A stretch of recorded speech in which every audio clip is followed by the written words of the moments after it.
5년 안에 중도해지 시 지원받은 인테리어 대금을 반환을 해야 되고 잔여기간 임대료 관리비를 매달 내야 했습니다.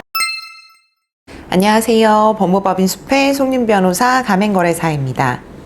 오늘 다뤄볼 내용은 인테리어비 지원 등에 혹해서 가맹계약을 체결하셨다가 큰 피해를 보신 실제 소송 사례입니다. 점주님은 어떻게 가맹본사와 계약을 하시게 되었나요? 원고인 점주님은 김포시에서 본래 한식 가맹점을 운영을 하고 계셨습니다.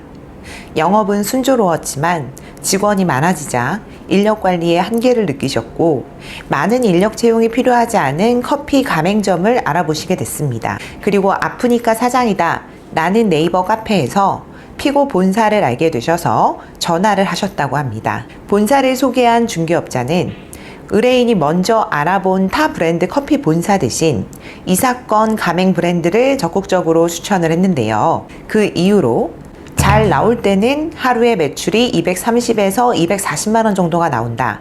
이렇게 매출이 높다라는 점을 매우 강조를 했다고 하고요. 본사 대표 역시 디저트만 팔아도 일매출이 200만 원 이상이다. 200여 개의 빵과 브런치에 대한 기능장 레시피를 보유하고 있다. 라고 설명했다고 합니다. 그렇다면 실제는 어땠나요? 일매출 200만 원은커녕 적자만 누적이 됐고요. 20여 개의 빵에 대한 제빵 배합표에 제대로 된 레시피를 제공받으신 적이 없었습니다. 브런치 메뉴는 아예 없었고요.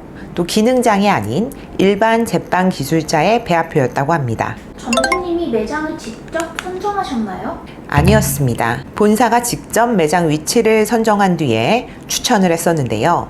그 이후로 임대인으로부터 인테리어 지원금 1억 원을 받을 수 있는 자리다. 예상 매출을 고려시 충분히 감당할 수 있는 임대료라고 설명을 했기 때문에 무려 5년의 임대차 계약을 체결하고 맙니다.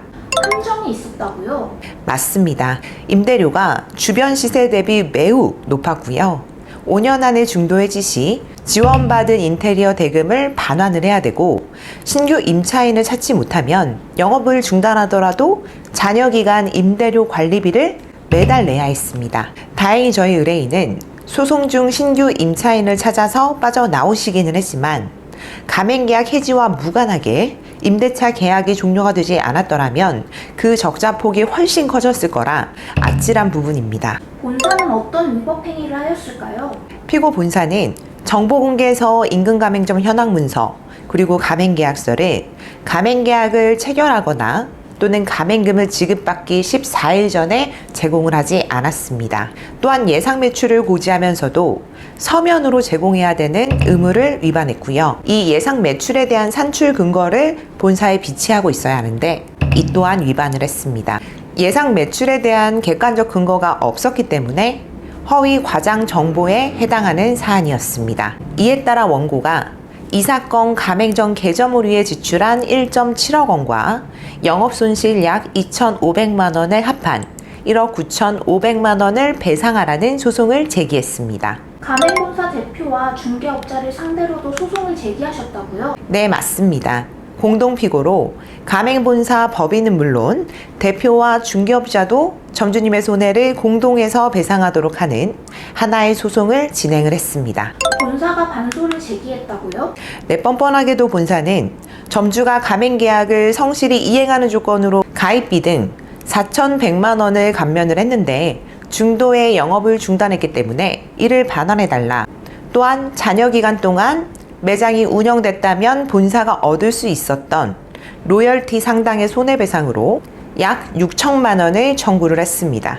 법원의 판단은 어떻게 되었나요? 우선 본사의 반소 청구를 전부 기각을 했고요. 저희 측의 청구를 100% 전부 인용을 했습니다. 이번 편은 인테리어 지원비 그리고 본사의 허위 예상 매출 등에 속아서 가맹계약을 체결하셨다가 큰 피해를 볼 뻔했던 실제 소송 수행 사례를 소개를 해드렸는데요. 이 인테리어 지원비에 혹하셔서 같은 피해를 입지 않도록 도움이 되셨으면 좋겠습니다. 감사합니다.